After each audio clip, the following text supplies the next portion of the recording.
प्रभु यीशु मसीह के मधुर और मीठे नाम में आज दिनांक 17 जनवरी दिन शुक्रवार को आप सब श्रोताओं का हम स्वागत करते हैं। आज के मनन के लिए जो शीर्षक है वो लिया गया है, अब मैं क्या करूं। वचन लिया गया है यशायाह नबी की पुस्तक उसका 5 अध्याय 5 पद। अब मैं तुमको जताता हूं कि अपनी दाख की बारी से क्या करूंगा। मैं उसके कांटे वाले बाड़े को उखाड़ दूंगा कि वह चट की जाए, और उसकी भीत को ढा दूंगा कि वह रौंदी जाए।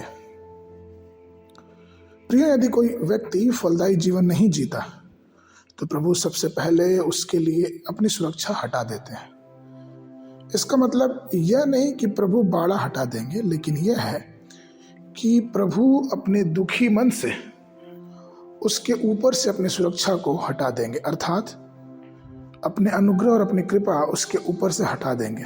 और जरा सोचिए कि क्या ही दयनीय स्थिति होगी जिसके जीवन से परमेश्वर का अनुग्रह हट जाए और वो फिर शैतान या फिर यूं कहें कि संसार के हाथ में चला जाए।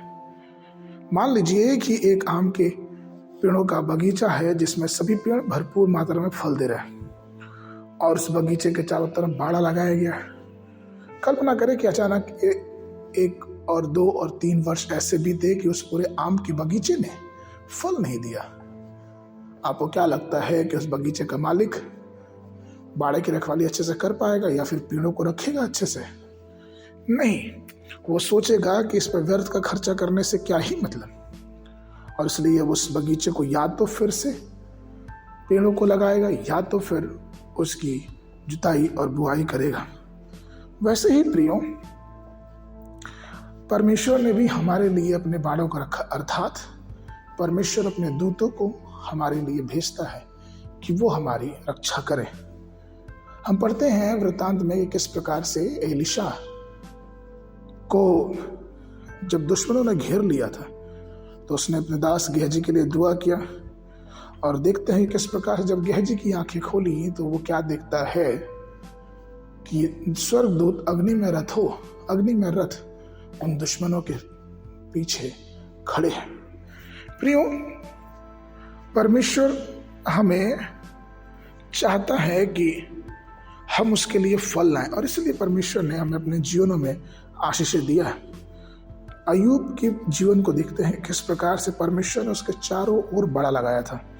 इसलिए तो शैतान कहता भी है, अय्यूब की पुस्तक उसका 1 अध्याय 10 पद, क्या तूने उसके चारों ओर, उसके घराने के चारों ओर और जो कुछ उसका है उसके चारों ओर बाड़ा नहीं लगाया। अर्थात परमेश्वर अपने प्रिय लोगों के जीवनों के चारों तरफ एक स्वर्गीय बाड़ा लगाता है, और उस बाड़े से कोई भी अंधकार की शक्ति प्रवेश नहीं कर पाएगी।